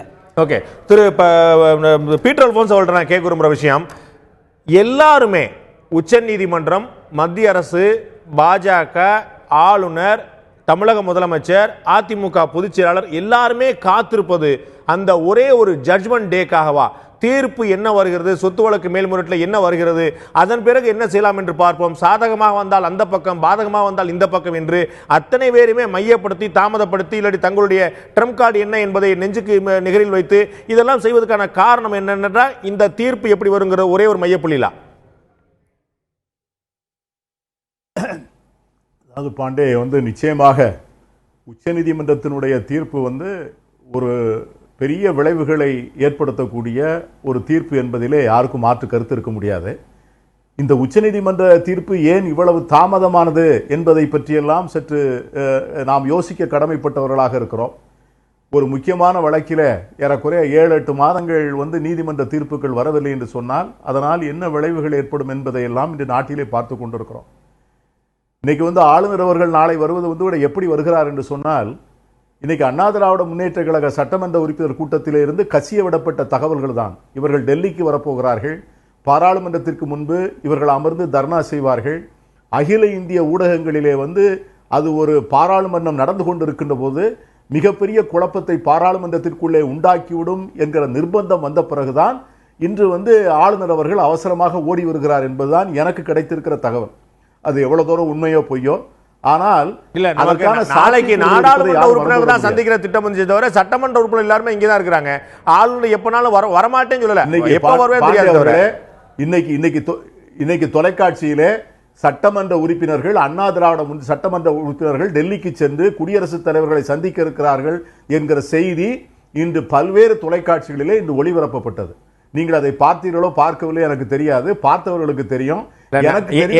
எனக்கு கிடைத்த தகவல்படி நாளை மாலை குடியரசுத் தலைவரை அதிமுகவுடைய பாராளுமன்ற உறுப்பினர்கள் சந்திக்கிறார்கள், ஆளுநர் இங்கே வருகிறார் அப்படிங்கிறது தான் எனக்கு தெரிஞ்ச கேள்வி. அது நான் சொன்னதும் நீங்க சொன்னதுக்கு மாற்றம் இல்லை. நான் வந்து அப்படி ஒரு செய்தி கசிய விடப்பட்டது ஏன்னு கேட்டீங்கன்னா, நேற்றே சொல்லி இருந்திருக்கலாம் ஆளுநர் அவர்கள், நாளைக்கு காலையிலே நான் 10 மணிக்கு ராஜ்பவனில் இருப்பேன் என்று நேற்றே சொல்லி இருக்கலாம்.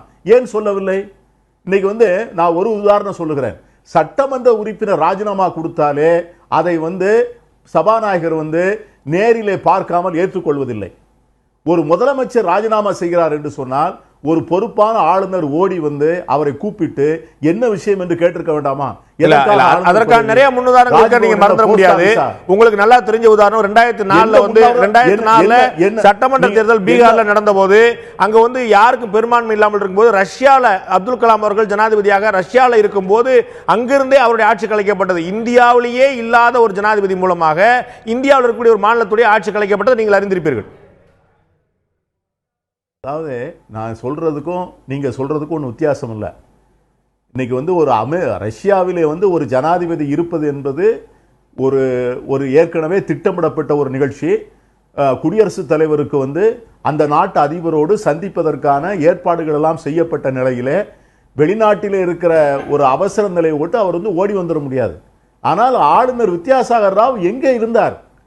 ஒரு மணி நேரம் விமான பயணம்.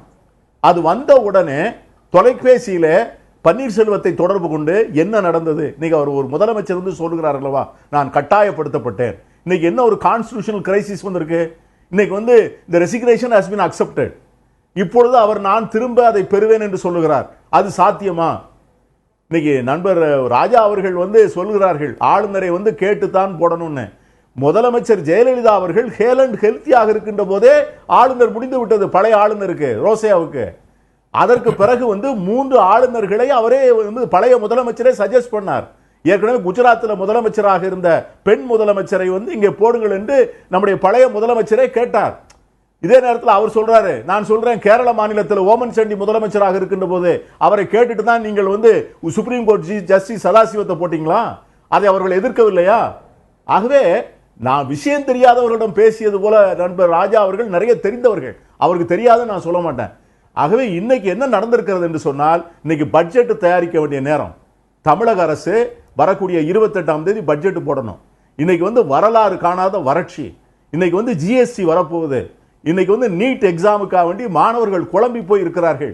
இப்படிப்பட்ட சிக்கலிலே தவிக்கிற தமிழ்நாட்டுக்கு வந்து எப்படிப்பட்ட அரசாங்கம் கிடைத்திருக்கிறது? இல்ல நீட்டுக்கு வந்து இதே அரசாங்கம் வந்து ஒரு சட்ட மசோதா அனுப்பியிருக்குங்கிற மறந்துட முடியாது. உச்சநீதிமன்றத்தில் வந்து வழக்கு தொடர்க்குங்கிற மறந்துட முடியாது. மத்திய அரசு கோரிக்கை வச்சிருக்காங்க. நீட்ல வந்து ஒரு நீட்டான நிலைப்பாடு எடுத்திருக்காங்க. இல்ல அதெல்லாம் கிடையாது. இன்னைக்கு வந்து அந்த சட்டத்தை வந்து நிறைவேற்றி தருவோம் என்கிற உறுதியை கொடுக்க முடியுமா? இன்னைக்கு வந்து பிரசிடென்ட் வந்து அதற்காக வேண்டிய அப்ரூவலை வந்து மாநில அரசு பெற்றுத்தரும் என்கிற உறுதியை மாநில அரசு தன்னுடைய பங்களிப்பை செஞ்சிருச்சு. மாநில அரசு தன்னுடைய பங்களிப்பை செஞ்சிருச்சு. மத்திய செய்யுமா? மாநில அரசு வந்து தன்னுடைய பங்களிப்பை வந்து இப்படி வந்து பொறுப்பற்ற முறையில செய்யக்கூடாது. அந்த மாணவர்களுக்கு உறுதி கொடுக்க வேண்டும். நாங்கள் பார்த்து கொடுக்கிறோம். இந்த மாணவர்கள்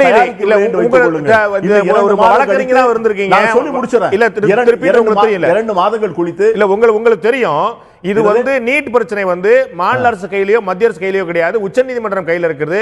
ரெண்டு பேரும் சேர்ந்து சட்டத்தை நிறைவேற்றினா கூட உச்சநீதிமன்றம் தடுக்கக்கூடிய வாய்ப்பு இருக்கு அப்படிங்கிற உங்களுக்கு தெரியும். ஒரு வழக்கறிஞரா கூட நீங்க இருக்கிறீங்க. அப்படி உங்க கேள்வியில தான் பதில் இருக்கு. அப்ப ஏன் ஒரு சட்டம் போட்டு ஏமாத்துறீங்க? நீங்க தானே கேட்டீங்க. அப்படியே ஒரு சட்டம் போட்டு ஏமாத்துறீங்க. நீங்க இது லீகல் வேலிடிட்டி கொண்டு வரதுக்காக சொல்றீங்க. நீட்ல இருந்து எக்ஸம்ஷன் கொண்டு வரதுக்காக ஒரு லீகல் வேலிடிட்டி கொண்டு வரதுக்காக நீங்க பாண்டே அவர்களே சொல்லுகிறீர்கள் இது மாநில அரசின் கையில் இல்லை என்று சொல்லுகிறீர்கள்.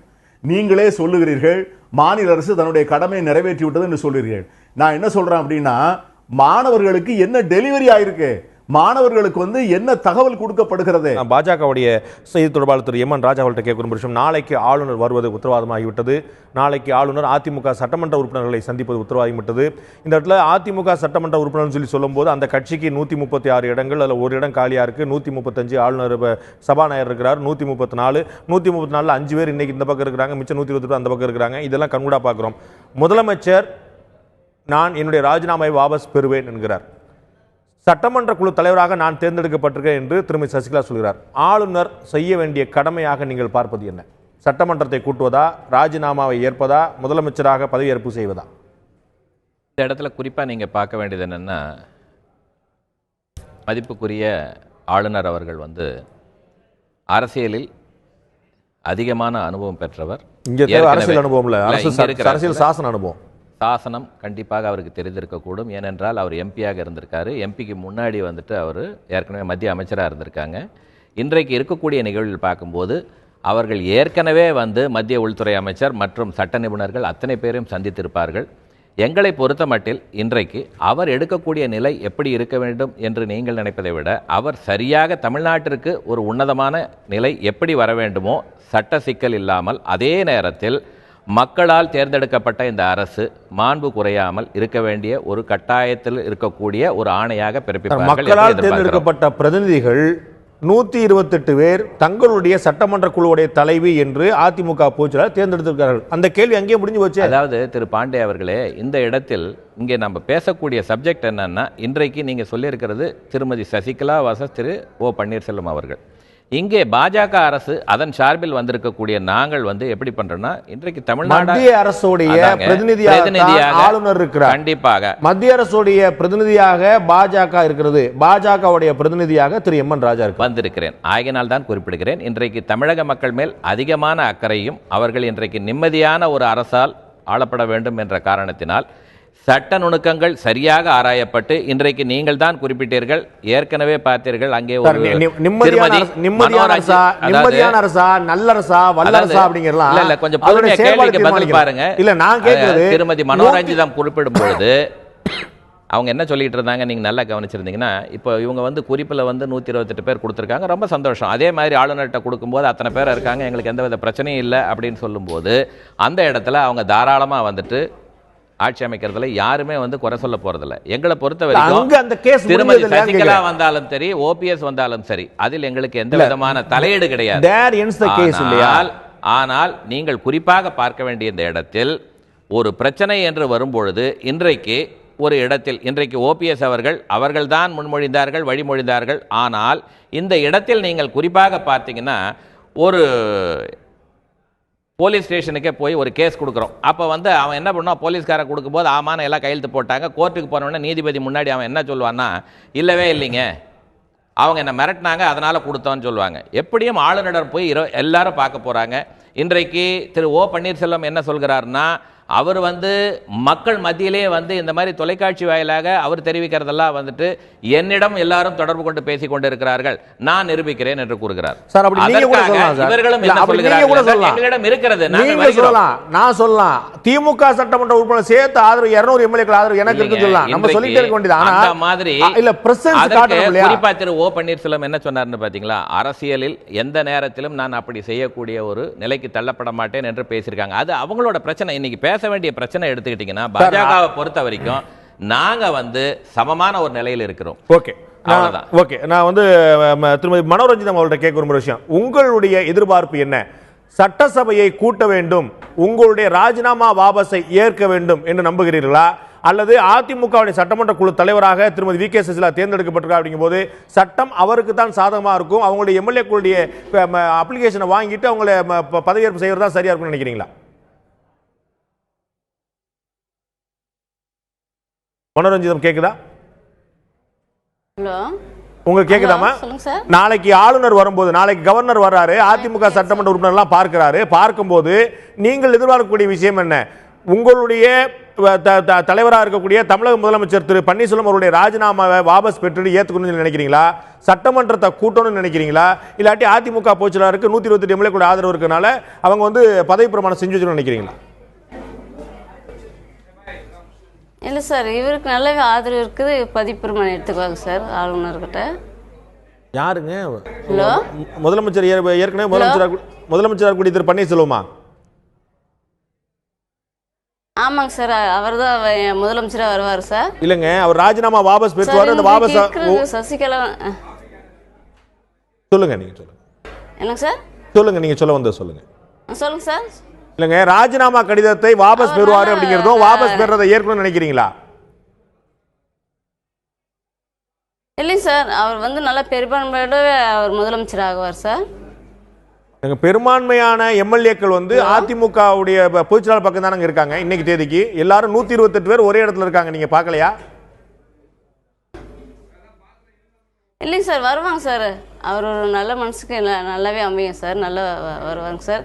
இப்போ ஒரு முதலமைச்சர் வரணும், ஸ்டெப்பாக தான் சார் ஒரு முதலமைச்சர் வருவாங்க. எடுக்க உடனே ஒரு முதலமைச்சராக வருது ஒரு ஆசைப்படுறது என்ன சார் இதில்? யாருங்க? படிப்படியாக தான் சார் எங்கள் அண்ணா திமுகவில் வந்து படிப்படியாக தான் சார் படிப்படியாக வந்து ஒரு பதிவு கொடுத்து தான் சார் ஒரு மேல் இடத்துக்கு வர முடியும். எடுத்த உடனே நான் முதலமைச்சர் ஆகணும், எடுத்த உடனே நான் பொதுச் செயலாளர் ஆகணுன்றது அது என்ன சார் நியாயம்? அது உங்களுடைய தொகுதியில் 1 லட்சம் பேர் அதிமுகவுடைய உறுப்பினர் இருந்திருப்பாங்க. 1 லட்சம் பேர்ல மனோரஞ்சிதத்தை தேர்ந்தெடுத்தாங்க இல்லையா? அது மாதிரி தானே? இல்லை சார், அவங்க வந்து அதனுடைய செயல்பாடை பார்த்து தான் சார் எங்களுக்கு வாக்களிச்சாங்க சார். செயல்பாடு நல்லா இருக்குது, அவங்க நல்லா பிடிச்சிக்கிறாங்க தான் சார் எல்லா சட்டமன்ற உறுப்பினரும் அவங்கள பார்த்து தான் சார் தேர்ந்தெடுக்கிறாங்க. அதே மாதிரி தானே நேற்று வரைக்கும் நீங்க எல்லாரும் சின்னமா நீங்க தானே சொல்லிட்டு இருந்தீங்க. வேற யாரும் சொல்லி நீங்க தானே சொல்லிட்டு இருந்தீங்க. எல்லாருமே அதிமுகவுடைய உறுப்பினர்கள் தானே சொல்லிட்டு இருந்தீங்க சார். நாங்கள் சார் அதனுடைய சூழ்நிலை அப்படி இருந்து சார் அவங்க வந்து அது வந்து அவங்க வந்து அந்த நடைமுறையில் அவங்க நடந்துக்கல. அதனால சார் நாங்கள் வந்து இப்படி எல்லாமே இப்போ என்ன சூழ்நிலைங்கிறது நாளைக்கு நீங்கள் என்ன சொல்லுவீங்களா அப்படிங்கிற கேள்வி கூட எழலாம். நம்ம வந்து இன்னைக்கு நேற்று இருந்த சூழ்நிலை நாங்கள் அப்படி சொன்னோம், இன்னைக்கு இருக்கக்கூடிய சூழ்நிலை என்னங்கிறது நாளைக்கு நீங்கள் என்ன சொல்லுங்க கேள்வி எழுது. நான் திரு பீட்டர் அல்போன்ஸ் அவர்கிட்ட கேட்குற விஷயம் இறுதியாக இந்த விஷயம் தெரிஞ்சுக்கூடியது. ஆளுநர் நீங்கள் வந்து சட்ட ஒரு வல்லுநராகவும் நீங்கள் நீண்ட நெடிய அனுபவம் கொண்ட ஒரு வழக்கறிஞராக கூட இருக்கிறதுனால ஆளுநர் முன்னால் இருக்கக்கூடிய கடமையாக நீங்கள் என்ன நினைக்கிறீங்க?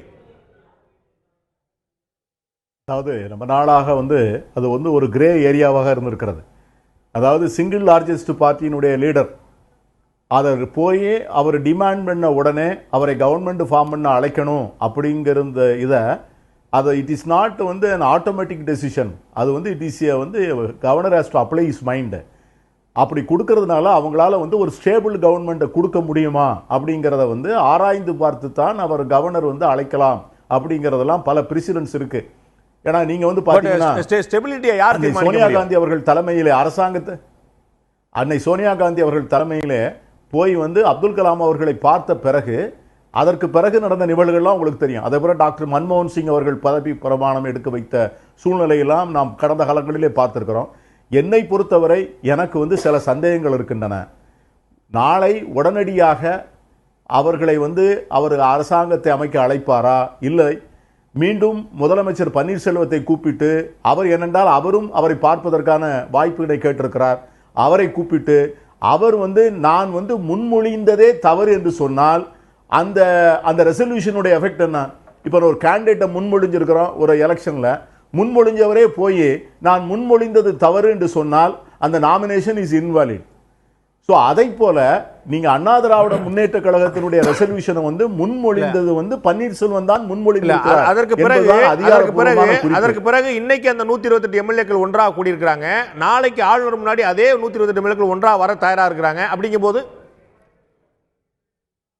அதைத்தான் நான் கேட்கிறேன். அவர் வந்து திரும்ப பன்னீர்செல்வத்தை கூப்பிட்டு கேட்டு விட்டு நான் பதில் சொல்லுகிறேன். அப்படி என்று அவர் எனக்கு வந்து என்ன நினைக்கிறேன் என்று சொன்னால், பாஜக கட்சி வந்து ஏதோ ஒரு திட்டம் வைத்திருக்கிறார்கள். குடியரசுத் தலைவர் தேர்தல் வருகிறது. அவங்க வந்து இன்னைக்கு கூட நண்பர் பேராசிரியர் தீரன் அவர்கள் மீது எனக்கு பெரிய மரியாதை உண்டு. நான் வந்து இவ்வளவு தூரம் சொல்லுகின்ற போது கூட அவர்கள் ஆளுநரை பற்றி ஒரு வார்த்தை சொல்வதற்கு ரொம்ப யோசிக்கிறார். என்ன காரணம்னா அங்கேயும் ஒரு பார்கெயின் நடக்கு. இவர்கள் வந்து இன்னைக்கு ஒட்டுமொத்தமாக குடியரசுத் தலைவர் தேர்தலிலே நாங்கள் எல்லோரும் உங்களுக்கு வாக்களிப்போம் என்கிற உறுதியை இவர்கள் சொல்லிவிட்டார் என்று சொன்னால் இவர்கள் வந்து அவர்களுக்கு பதவி பிரமாணம் செய்து வைப்பார். இதுதான் இன்னைக்கு நடக்கிற அரசியல். நிச்சயமாக எல்லாத்துக்கும் பின்னாடி ஒரு அரசியல் இருப்பதை மறுத்த முடியாது. அந்த உறுதிமொழி கிடைக்கிற வரை ஒரு பதவி பிரமாணம் செஞ்சு வைக்க மாட்டார். ஓகே, இது வந்து உங்களுடைய பார்வையா இருக்கு. நம்ம பொறுத்து வந்து பார்ப்போம். உங்கள்ட்ட நான் கேட்க ஒரு விஷயம், ஏற்கனவே நான் ஒரு கேள்வி அளிப்பேன். திரு துரைமுருகன் அவர்கள் உங்களுக்கு என்னுடைய ஆதரவு உண்டு அப்படின்னு சொல்லிட்டு சட்டமன்றத்தில் பேசும்போது அப்படிலாம் ஆதரவு தேவையில்லைன்னு சொல்லியிருக்க வேண்டாமா அப்படின்னு சொல்லுவார்னு எதிர்பார்த்தேன் அப்படின்னு உங்களுடைய கட்சியுடைய பொதுச் செயலாளர் சொல்றாங்க. திரு நடராஜன் அவர்கள் ஆமா நாங்கள் குடும்ப ஆட்சி தான் நடத்துறோம் அப்படின்னு சொல்லும் போது அதே போன்ற எதிர்பார்ப்பு திருமதி வி கே சசிகலாட்ட இல்லைங்க, நாங்கள் அப்படிலாம் ஒத்துக்க முடியாது, நாங்கள் வந்து ஏற்கனவே செல்வி ஜெயலலிதா காட்டின வழியில் தான் போயிட்டு இருக்கோம், நடராஜன் சொன்னது தவறு அப்படின்னு அவர் மறுத்திருக்க வேண்டாமா? இல்லை அது மதிப்பிற்குரிய எம்என் அவர்களிடமே நாங்கள் அதை பற்றிலாம் கேட்டிருக்கிறோம். என்னன்னா அது தவறாக சொல்லப்படுது. அதிமுக என்பது 1.5 கோடி தொண்டர்களுக்கு மேலே உள்ள கட்சி. இதில் குடும்ப ஆட்சி தான், எங்கள் கட்சியினுடைய குடும்ப ஆட்சி தான் நடக்குதுன்னு தான் அவர் சொன்னார். ஆனால் அதை வந்து வேற விதமாக பண்ணிட்டாங்க. ஆமாம், அதனால தான் சின்னம்மா அவர் கூட என்ன சொன்னாங்க, இதையெல்லாம் தவிர்க்க வேண்டும் என்று சட்டமன்ற உறுப்பினர்கள்லாம் பேசும்பொழுது உங்களுக்கு தெரியும் திமுக மீது அதிமுக தொடர்ந்து வைக்கக்கூடிய ஒரே குற்றச்சாட்டு அவர்கள் வாரிசு அரசியல் நடத்துகிறார்கள், குடும்ப அரசியல் நடத்துகிறார்கள். ஒரு முறைக்கு 100 முறை சொல்லியிருக்கீங்க. எம்ஜிஆர்ல இருந்து ஜெயலலிதா அத்தனை சொன்ன விஷயம். இப்ப நீங்க வந்து அதே சொல்லிட்டு ஆமா நாங்க அதுதாங்க சொன்னோம் அப்படின்னு சொல்லி சொன்னா இல்லை குடும்ப அரசியல் என்பது அம்மா அவர்களோ புரட்சி தலைவர் அவர்களோ அவர்கள் முதலமைச்சராக இருந்த பொழுது அவருடைய குடும்பத்தை சார்ந்தவர்கள் யாரும் தலையீடு செய்ய அனுமதிக்கவில்லை. அதே போல ஆனால் சின்னம்மா அவர்களும் வந்து அது மாதிரி குடும்பத்தவர்களை வந்து தலையீடு செய்யக்கூடாது என்பதற்காகத்தான் அவர்கள் வந்து மாண்புமிகு அம்மா அவர்கள் வந்து சின்னம்மாவுக்கு சில அறிவுரைகளை அப்பொழுது ஒரு நேரத்தில் சொல்லியிருக்கிறாங்க. இங்க வந்து இன்னைக்கு ஜெயலலிதா அவர்கள் இல்லாத போது திரு நடராஜன் அவர்கள் இப்படி சொல்லும் போது கட்சியுடைய பொதுச் செயலாளர் அப்படி எல்லாம் இல்லங்க அப்படின்னு ஒரு விளக்கம் சொல்லியிருந்தாங்கன்னா யாருக்கு குழப்பம் இருந்திருக்காதுல்ல? இல்ல அது எங்க சொல்லணும், கட்சிக்காரர்கிட்ட தான் சொல்லணும். இனிமேட்டு இந்த மாதிரிலாம் அவசரம் ஓபிஎஸ் அவர்களிட போய் இவர் உதயகுமார்லாம் பேசும்போது அப்பொழுதும் அம்மா அவர்கள் வந்து அறிவுரை சொல்லியிருக்கிறாங்க, சொல்லணும் இல்லை. இப்போ நான் என்ன சொல்றேன்னா, எங்களுடைய கட்சிக்கு அனைத்து இந்திய அண்ணா திராவிட முன்னேற்ற கழகத்திற்கு இப்பொழுது நாங்கள் என்ன தேவைப்படுகிறது என்று நினைக்கிறோம் என்றால், கண்மூடித்தனமான விசுவாசமும் கரைக்க முடியாத ஒற்றுமையும் இருக்க வேண்டும் என்று நாங்கள் நினைக்கிறோம். பாரதி பாடுவான், ஒன்றுபட்டால் உண்டு வாழ்வு, நம்மில் ஒற்றுமை நீங்கிடில் அனைவருக்கும் தாழ்வு, நன்றிது தேர்ந்திடல் வேண்டும், இந்த ஞானம் வந்தால் பின் நமக்கெது வேண்டும் என்று பாரதி பாடுவான். இல்ல அதுதான், அது யாருக்குன்னு பார்க்கலாம்.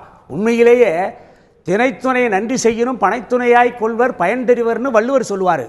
இன்னைக்கு பனையளவுக்கு நன்மை பெற்றவரே திணையளவுக்கு கூட நன்றி விசுவாசத்தை காட்ட மறுத்து விட்டார். நன்றல்லது அன்றே மறப்பது நன்றுன்னு அதே வள்ளுவர் தான் சொல்லியிருக்கிறாரு. அதனாலதான் மறந்துடுறோம். இனிமேட்டு எங்களுடைய எண்ணத்துல பன்னீர்செல்வம் என்ற ஒரு நபரே கிடையாது, மறந்துடும்.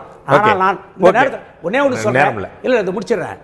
அதாவது அனைத்து இந்திய அண்ணா திராவிட முன்னேற்றக் கழகத்திற்கு தீங்கு செய்ய நினைப்பவர்கள் இந்த இயக்கத்தை வந்து எந்த காரணத்தை கொண்டு நெருப்பை வந்து கரையான் அழித்து விட முடியாது. அனைத்து இந்திய அண்ணா திமுக யார் அழித்து விட ஒரே சுருக்குமா ஒரு தாசிக்காக தாயினுடைய இதயத்தை பறித்தெடுத்து கொண்டு ஒரு மகன் ஆவேசமாக ஓடுகிற நேரத்தில் தடிக்கு விழுந்துடுறான்.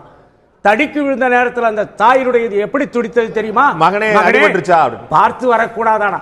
அது மாதிரி தாயுள்ளத்தோடு எங்களுடைய மதிப்பிற்குரிய தியாக தலைவி சின்னம்மா அவர்கள் இந்த இயக்கத்திலே உள்ளவர்களை அவ்வளவு மதிக்கிறார்கள், அவ்வளவு வந்து அவர்களுக்கு பெருமை சேர்க்கிறார்கள். ஆனால் இதை புரிந்து கொள்ளாத சில பேர்கள் தவறான பாதையிலே அவர்கள் சென்று கொண்டிருக்கிறார்கள். இதற்கு காலம்தான் அவர்களுக்கு பாடம் கற்பிக்கும். இது மாதிரி நிறைய பேர் வந்து ஓரம் கட்டப்பட்டதும் ஓரம் சென்றதும் பிறகு சேர்க்கப்பட்டதும் சேர்க்கப்படுவது எல்லாமே அரவணைத்து செல்லக்கூடிய விஷயம் என்று சொன்னதும் அரவணைத்து செல்ல மாட்டோம் மன்னிக்க மாட்டோம் என்று சொன்னதும் அரசியலில் பல சமயங்கள் நடந்து கொண்டிருக்கிறது.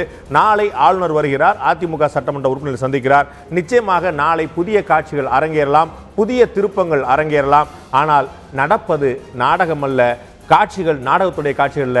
இது நடப்பது நாடகம் அல்ல, நாடு சம்பந்தப்பட்ட விஷயம் என்பதை ஆளுநர் முதல் அதிமுக பொதுச்செயலாளர் முதல் தமிழக முதலமைச்சர் முதல் அத்தனை பேரும் பங்குதாரராக இருக்கக்கூடிய அத்தனை பேரும் உணர்ந்து இதில் நியாயமான நிலையான உண்மையான ஆட்சி நடப்பதற்கு ஒரு வழியை ஒரு முயற்சி அத்தனை பேரும் சேர்ந்து எடுப்பார்கள் என்று எதிர்பார்ப்போம். நாளை என்ன நடக்கப் போகிறது பரபரப்பு பஞ்சம் தொடர்ந்து பார்ப்போம். இந்த நிகழ்ச்சியில் கலந்து கொண்டு கருத்தெடுத்த அனைவருக்கும் நன்றி. பார்த்த உங்களுக்கும் நன்றி நண்பர்களே. மீண்டும் இன்னொரு நிகழ்ச்சியில் சந்திப்போம். அதுவரை நன்றி, வணக்கம்.